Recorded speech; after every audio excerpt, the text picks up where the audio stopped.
Les doy la bienvenida de nuevo a este curso de bioquímica.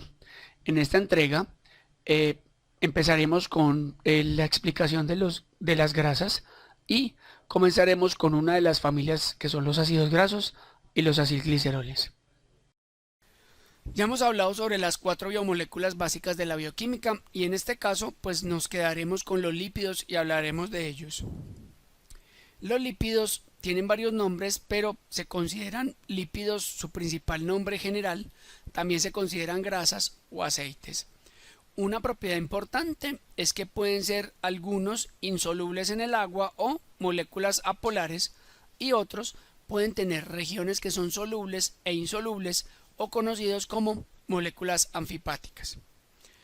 Estas biomoléculas son muy abundantes en la naturaleza y, como son el principal constituyente de las membranas, se considera un elemento esencial para los seres vivos. Por eso es abundante y cuando hay lípidos se considera que es elemental en los procesos de desarrollo de organismos vivientes. En esta tabla observamos la clasificación de los lípidos según sus características químicas y su relación desde el punto de vista de interacciones. Esta es una gran forma de clasificación en el cual nos permite identificar su forma y generar más o menos su familia y función. Existe otro grupo de forma de clasificación que es por medio de la transformación de los lípidos en moléculas como jabones o lo que denominamos saponificación. La saponificación es un proceso de transformación de las grasas por medio de bases fuertes como son el NaOH y el KCl, y ese tipo de interacción nos permite clasificarlos en los que se convierten en jabones o lípidos saponificables y los que no se convierten en jabones o lípidos no saponificables.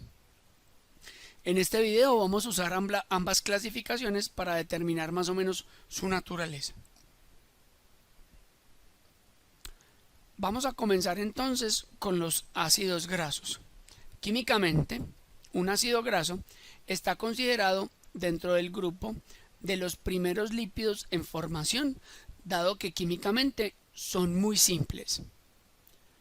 Un ácido graso debe tener una cabeza de ácido carboxílico, que es una cabeza polar, una cola que es alifática de entre 12 a 20 carbonos, eso es lo máximo que se encuentra en la naturaleza, y en esta cola alifática podemos encontrar, cuando la cola alifática solamente tiene enlace sencillo, se denomina ácidos grasos saturados, pero cuando aparece un doble enlace se dice que es un ácido graso insaturado. Aquí observamos una imagen de un ácido graso saturado en la cual se observa la cabeza de ácido carboxílico, que es una sustancia polar, o sea soluble en el agua, y una cola alifática que es no polar.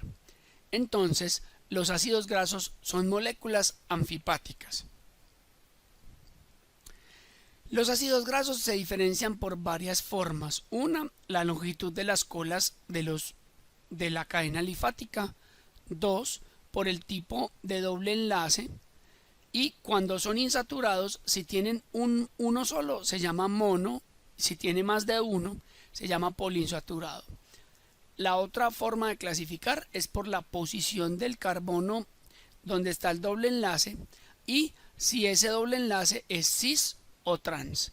Eso nos permite también identificar los tipos de ramificaciones. Es por eso que en la bioquímica se utiliza una forma de clasificación que es muy básica y nos permite identificar químicamente un ácido graso y deducir algunas de sus propiedades. Vamos a ver esa característica a continuación.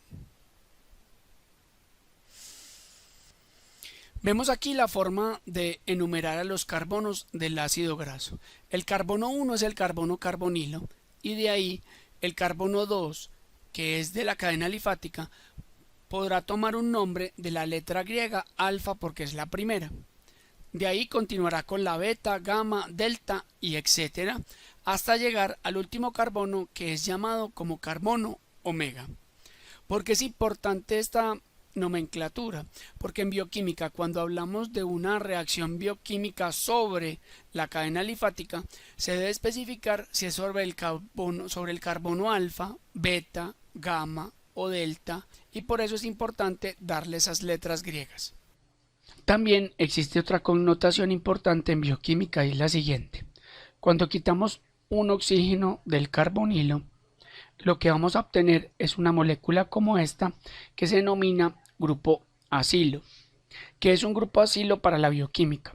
Es un carbono carbonilo que tiene pegado una cadena alifática larga de más de 3 carbonos.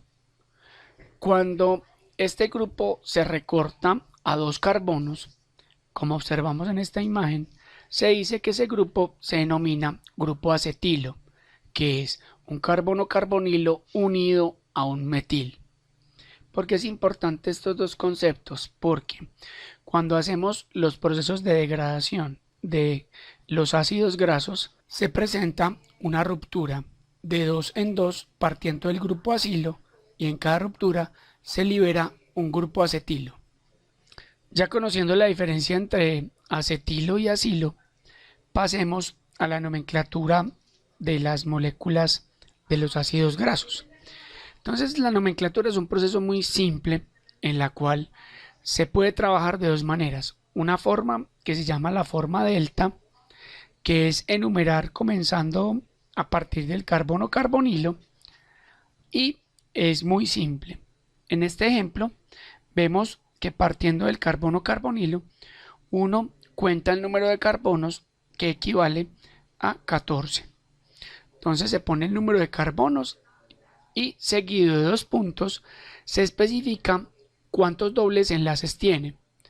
En este caso no existe ningún doble enlace, entonces se pone el número 0 seguido de la letra delta. Esto quiere decir que contando desde el carbono carbonilo hasta el último carbono no hay ningún doble enlace. La otra forma se llama la forma omega.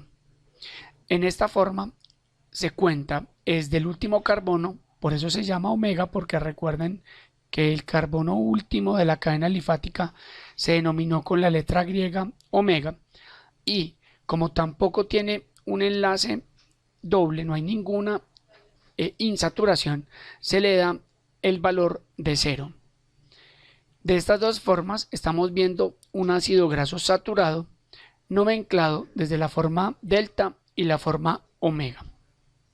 Es importante aclarar que el doble enlace que nos interesa marcar en la clasificación no es el doble enlace del carbono carbonilo, es el doble enlace de la cadena alifática. Vamos a mirar un ejemplo con un ácido graso insaturado. Entonces, este ácido graso, que es un ácido graso con una insaturación, la cual la observamos en este lugar, primero, si aparecen las dobles enlaces, significa que puede existir una isomería geométrica. Entonces, existirá la forma cis o la forma trans. En este caso, este ácido graso es un ácido graso trans. Vamos a ver cómo se hace la nomenclatura según la forma delta y la omega respectivamente. Comencemos con la forma delta. Entonces, contando a partir del carbono carbonilo, uno dice que este ácido graso tiene 14 carbonos. Entonces volvemos a poner el número 14 seguido de 2 puntos. Luego debemos identificar cuántos enlaces dobles tiene, y en este caso no tiene sino un solo doble enlace, pero debemos informar su ubicación. Entonces allí contamos desde el carbono carbonilo el lugar donde está el doble enlace y ponemos en ese caso el número 1, que significa que tiene un doble enlace, y el delta nos va a informar en qué ubicación partiendo desde el carbono carbonilo está ese doble enlace. Entonces contando nos va a dar el número 10 y nos dice que en ese carbono, después del carbono número 10, hay un doble enlace tipo trans. Ahora, en la forma omega se va a hacer la clasificación partiendo desde el último carbono. En ese caso, ponemos la letra omega y vamos a decir que ese doble enlace estará ubicado después del carbono 4 y será un enlace trans.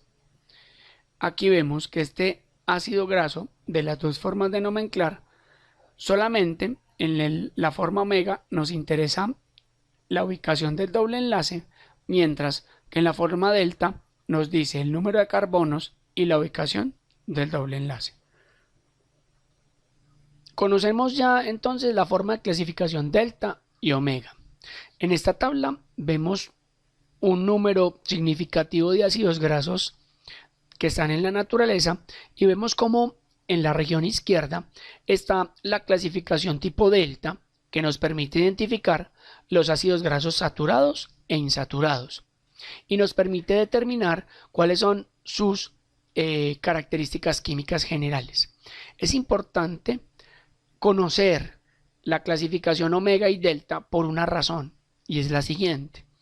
Cuando los ácidos grasos son saturados, estos ácidos grasos se pueden acumular en las arterias de los animales, específicamente en humanos, desencadenando una patología que se llama arteriosclerosis. En cambio, los ácidos grasos que son insaturados y que tienen enlaces dobles tipo cis son ácidos grasos que son beneficiosos para la salud y permiten que la grasa sea distribuida de forma natural y no se almacene o no se pegue en las paredes arteriales. Es por esta razón que conocer el sistema delta y omega nos da una herramienta para el reconocimiento de los ácidos grasos que son de riesgo en la salud humana y los que no son de riesgo en la salud humana. Y es allí donde está una herramienta muy válida a nivel de reconocimiento bioquímico. Vemos también en esta tabla cómo encontramos unos nombres genéricos, como es el nombre del ácido araquinónico, el ácido palmitoleico, el linoleico, que son nombres que se le dan a esas grasas que encontramos en ciertas fuentes naturales, como vemos en esta columna. Vemos cómo ácidos grasos que en el argot popular se conocen como beneficiosos, como los que están en el pescado, como los que están en las aceitunas, en algunos elementos que son beneficiosos, nos permiten el reconocimiento de su estructura química y su valoración desde el punto de vista de promoción y prevención de la salud. Ahora bien, ¿qué pasa con estos ácidos grasos? Los ácidos grasos, por ser ácidos, se ionizan en solución acuosa. Esto significa que su carbono carbonilo toma una carga negativa que se denomina como una constante de disociación. Entre 4, 5 y 5 es su constante de disociación, lo que los hace ionizados a pH fisiológico de animales o humanos. ¿Qué pasa con esto? Esto pasa que el ácido graso toma una estructura iónica que puede atacar a su vez a otros ácidos grasos o a otras moléculas dentro de las células humanas. ¿Y esto qué desencadena? Que estos ácidos grasos libres podrían romper las membranas. Y es por esta razón que los ácidos grasos se empiezan a juntar con otros lípidos que van a dar unos elementos complejos por medio de una reacción que se llama esterificación. Y es allí donde aparece la nueva o la siguiente escala de clasificación de los ácidos grasos. Y estos son los acilgliceroles. Vamos a ver dónde se ubican dentro de la clasificación. Vemos otra vez nuestra escala de clasificación y vamos a encontrar que los acilgliceroles es la unión de ácidos grasos más un alcohol graso o glicerol, formando una molécula química que conocemos como triacilgliceroles. Vamos a ver a continuación cómo se da la formación de acilgliceroles y triacilgliceroles. Para esto necesitamos una molécula central que se denomina el glicerol. ¿Qué significa? Los acilgliceroles es la forma de almacenamiento de los ácidos grasos en los animales. Es lo que va a dar origen al tejido adiposo. Esa reacción, para poderlos empaquetar, se denomina esterificación. ¿Cómo se da? La reacción se da entre el ácido graso y una molécula que ya les he dicho que se llama el glicerol. El glicerol es una molécula que deriva de un carbohidrato del cual ya hemos hablado, que se llama el gliceraldehído, el cual vemos aquí en esta pantalla.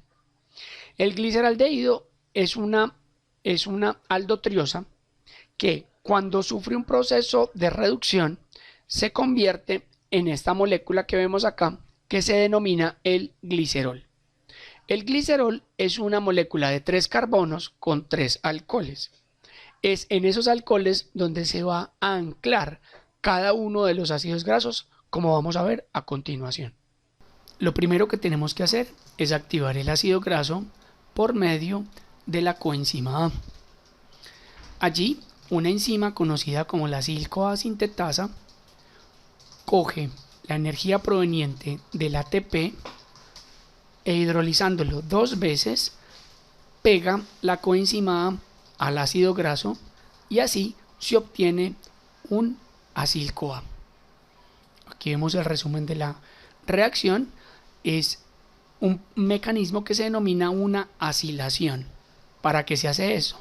Para poder tener un carbono-carbonilo de alta energía que después se pueda unir al glicerol. Entonces ya este acil-CoA llega donde el glicerol y una enzima que se llama la acil-CoA transferasa permite la interacción entre el azufre de la coenzima A y el hidrógeno del hidroxilo del glicerol. Reordena los electrones de la enzima y permite la ruptura y liberación de la coenzima A, formándose un carbocatión y un oxígeno con carga negativa, los cuales la enzima los va a juntar para formar el éster del ácido carboxílico. Esta enzima pues obviamente va a pegar los ácidos grasos en el carbono 1, 2 y 3 y van a dar origen a unas moléculas que conocemos como triacilglicéridos, que es como observamos aquí, que es un glicerol al cual se le ha pegado 3 ácidos grasos por esterificación. En humanos y en animales, los triglicéridos se guardan en un tejido, como vemos aquí en esta imagen, que es un corte histológico de un tejido adiposo. El tejido adiposo guarda los triglicéridos y es muy importante porque tiene varias funciones. Miremos las más importantes. Entonces, una de las primeras funciones es un termorregulador y una segunda reserva de energía, o sea que nos permite guardar, por ejemplo, en la grasa subcutánea, la grasa que tenemos debajo de la piel, nos permite guardar la temperatura corporal, bien sea para el frío o para el calor. Es más fácil para retener el frío y para el disipar el calor uno utiliza también la transferencia de calor a partir del tejido adiposo por la sudoración. La otra función es una reserva de energía y síntesis de hormonas, como lo que sucede en la grasa de las glándulas mamarias, que le promueve leche al bebé dándole energía, y un lugar donde se sintetiza la hormona factores del crecimiento para el bebé. También el tejido adiposo sirve como termorregulador y protección de órganos vitales, como son, por ejemplo, la grasa visceral, que nos permite proteger órganos tan vitales como el estómago, el intestino, el corazón, los riñones, por ejemplo, como observamos en esta imagen, y nos permite órganos como también la médula espinal, en las palmas de las manos también para proteger el golpe, en las plantas de los pies, como observamos en esta imagen. Vemos como en las flechas se observan tendones, pero aquí se observa tejido adiposo, y alrededor del corazón en el pericardio y alrededor de los ojos. Entonces, en conclusión, el tejido adiposo es una reserva de energía, pero también es una protección mecánica y nos sirve para mantener la temperatura y conservar el equilibrio energético en el cuerpo. Las enzimas que degradan los triglicéridos se llaman lipasas. En animales tenemos dos, la lipasa salival y la lipasa pancreática. Estas enzimas lo que hacen es que rompen el enlace éster y libera el ácido graso y el acilglicérido, como observamos en esta reacción. Entonces las lipasas van a cortar el enlace éster y ese enlace se va a liberar propiamente los ácidos grasos y va a dejar normalmente un monoacilglicérido. Estas lipasas permiten convertir los triglicéridos, que son insolubles en el agua, en moléculas anfipáticas como son los ácidos grasos libres. Entonces ya con esto hemos terminado este primer video de lípidos y hemos podido analizar los ácidos grasos y su nomenclatura, sus características de almacenamiento en forma de acilglicéridos y cómo aportan ellos a nivel celular y funcional. Nos vemos en próximos videos. Hasta pronto.